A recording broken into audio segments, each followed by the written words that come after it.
First, I would like to introduce ourselves. Mieke, my wife, she's coming tomorrow for a workshop that we're doing the day after tomorrow. And me, myself, I'm in the background here. I'm here to do the talk and the presentation and to visit your beautiful country. So I have a few points I want to make in this presentation, and I hope you enjoy them. First, I would like to talk a bit about what we do. I'm going to flip through a few projects. Sorry, breaking my tongue. Flip through a couple of projects in order to give you an idea of what we do. We work on self-initiated projects.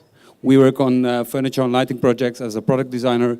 We do a lot of custom work for clients, and also we have a passion for education. I'm a teacher first, by schooling, but I'm an autodidact for design, so I never did a formal education in design or anything. I'm an engineer, a civil engineer, and happen to be a designer right now. A couple of the projects that we did, so we do some smaller installation work, some bigger installation work. This is a project in Sharjah that we did recently. We do lighting projects, and oftentimes we create installations, and out of those installations come products. An example of a tower crane lamp that we did, smaller version of the same lamp basically. We do some material research as well. We are really interested in building materials as a source.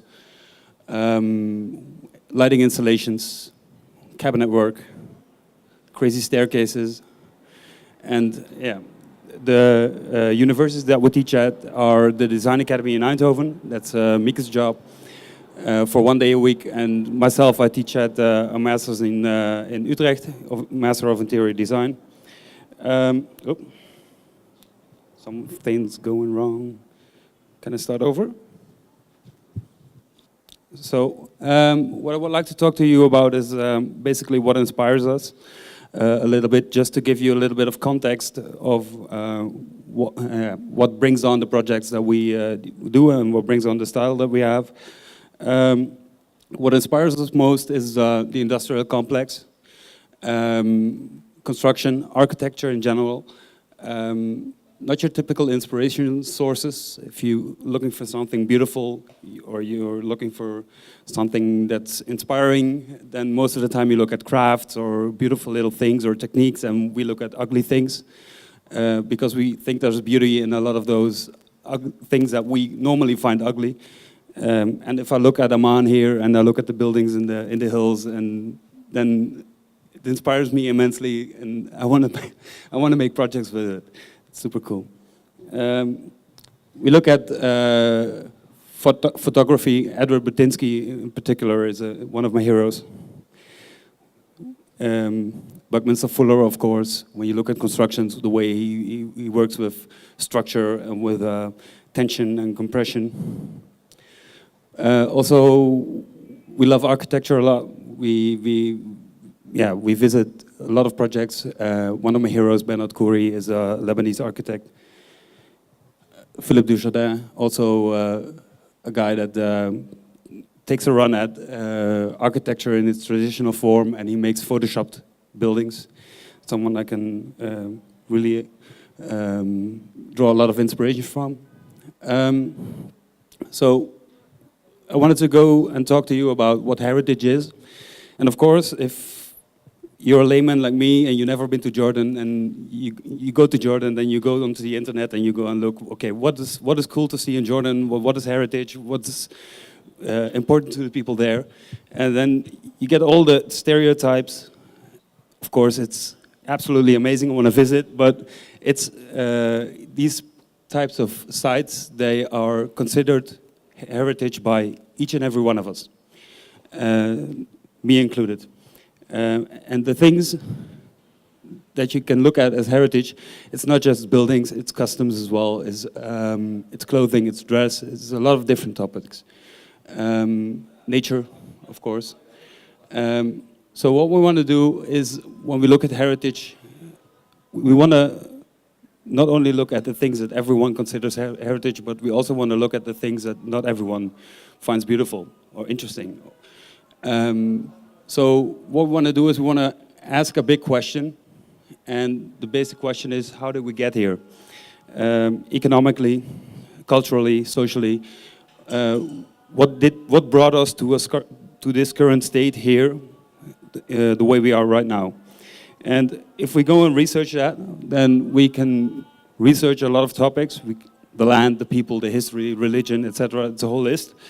And from that, you'll find a source. You'll find something in society, you'll find something in your culture or in your life that you find interesting. That's your source. And what we always do is we say, okay, we do research, and then we go and make a project. And to us, that's not the way to do it. It's a finished project. You do research, you make a project, you say goodbye to the project, and the project has to fend for itself. And to us, designing with heritage is a long-lasting project. It's something that you do for years and years and years. So you find your source, you do your research, you become an addict, you become addicted to the subject, you have to live it. You do more research, you become an admirer, and then you want to share a little bit of that admiration that you have with other people. And you do that through design. So how did we as a studio get to this point? To us, that was the source of that was a project that we did in 2009, and it led up to this. This is the final result, but it started as this. And for us, this was a project that we had to do for Dutch Virtuals. It's a group from Eindhoven. They do conceptual design exhibitions, really high quality design, all over Europe, especially in Milan. They do a lot of shows, and in New York. And we were asked to do a project for them. And that was this project that we came up with. And we had some good reason for it to be the way it is. So this project was could be used as a single piece. For us, that was important. I don't know why, but you could also use it as separate parts. We found it interesting because Mieke had a couple of sisters and brothers, and everyone wanted one part, so that's basically why we did it. And it could be divided amongst the heirs of when mom and dad died, and everyone could take a piece of them home. And we thought that was a really good concept. We were really enthusiastic about it. But in the end, it didn't feel right for us. And it was a conceptual failure. To us, it completely made no sense. Why did it make no sense? Because of the chair. We had no idea why we put a chair on a cabinet. It was this random image that we got from Getty Images, and we figured, okay, let's put it on it so you can see which piece has to go and in what way it should go together. The material, we had no idea why. The technique, the composition, all the things that happened in that piece that we didn't understand. But we made the choices. And why did we make the choices? Yeah, why not? Because it was pretty, or just because we can, because it's there. Because of my mom, because my mom had a cabinet like this at home. And because Mieke had 5 siblings, that's why we had to split the cabinet in so many pieces. So there were all kinds of reasons why we did what we did. And the response was great.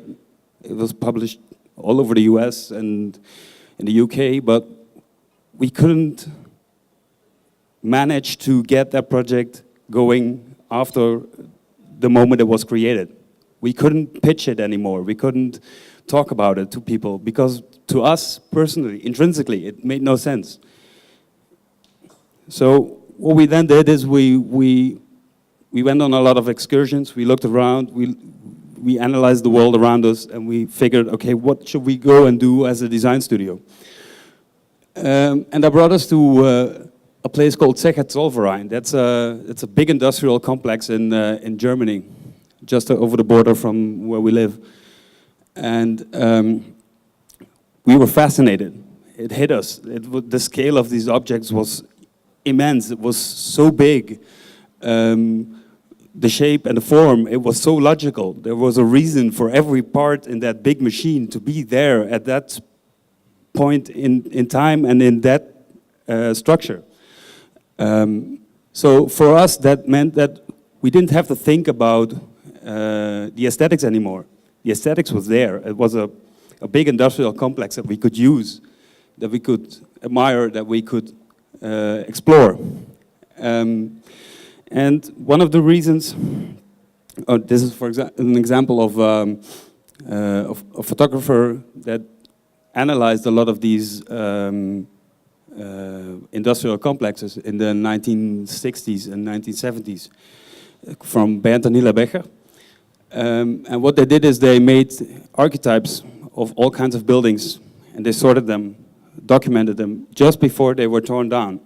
Most of these buildings don't exist anymore. And the beauty for us was that it wasn't about the form of the buildings, but it was the form of the buildings is a logical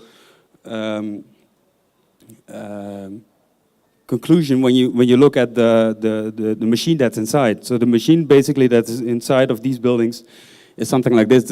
It's a big sieve. These were gravel plants, so basically it's a big quarry. They dig up sand, they sift it in different grades, and then you get different grades of gravel. So the shape of the building was completely defined by the machine that was inside it.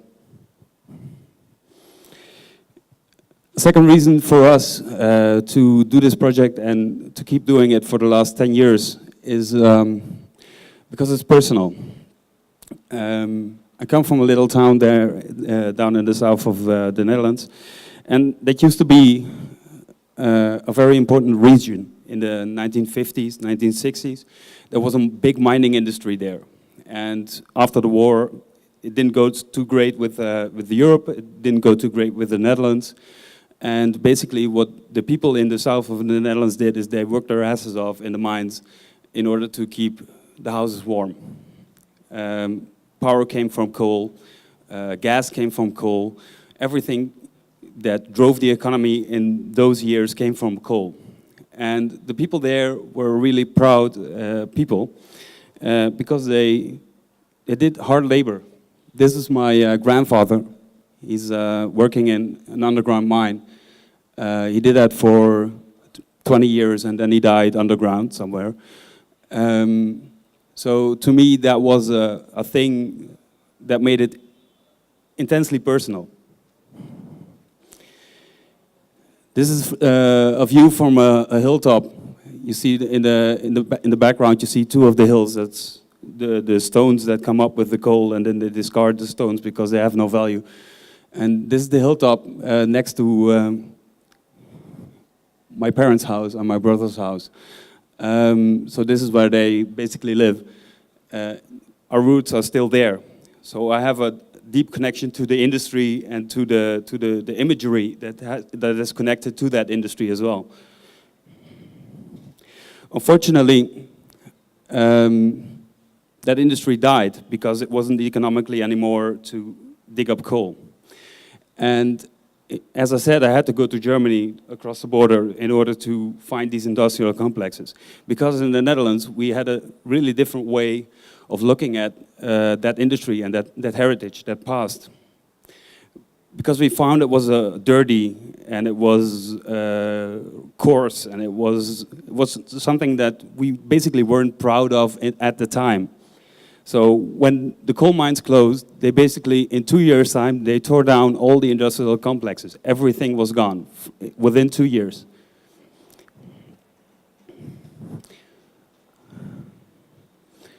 So you see here the teardown of the final chimneys. This is the only thing that's left. It's one building from that whole history of the mining tradition. So that led us, in the end, to make a big collection out of it, to try to revitalize the forms and the shapes of the buildings that were there. We wanted to bring back those imageries. We wanted to bring back those buildings into society and into our homes, into our house, because industry is something that has gone, that has left us. It's behind the horizon because we think it's ugly, but it's so important, it has been so important for the economical development of our country. So we developed a principle that's used a lot in architecture as well, function fits form, when you look at reassigning buildings. And what we did is we used those shapes of the original buildings in order to create new and, I hope, exciting pieces of furniture. This is a power plant, for example, next to our studio. This is a winding tower in Germany, cooling towers. An industrial landscape becomes a staircase. So when designing with heritage, when we were thinking about that idea and that concept, we also happened to stumble upon someone in the UAE who found the concept interesting. And we created an installation there based on not so much on industry, but we looked at what is important to the region, what is important to the culture there that's undervalued. And this is, for example, a courtyard building. And the courtyard was super important when there were only nomads in the UAE. It was the thing that was binding you to a specific place in time that you could defend. So it was the source for the development of Dubai and Sharjah as cities. So we were asked to make a forum for public discussion. And we used that source, that building, as a source for that forum. And it's become an installation in a space outside where people can view the history of Sharjah, as well as the future of Sharjah on the other side of the panoramic view, and have an open discussion about where society is going and how it should be done. So this is the top view, and if you look at the floor plan of the installation, it's still exactly the same as the floor plan of the original building that we use as a source. Okay, this brings me to the end of the presentation. If there are any questions, feel free to ask. I think we're going to go to the next presentation in a minute. But if you have any questions, I'm here the rest of the evening, and yeah.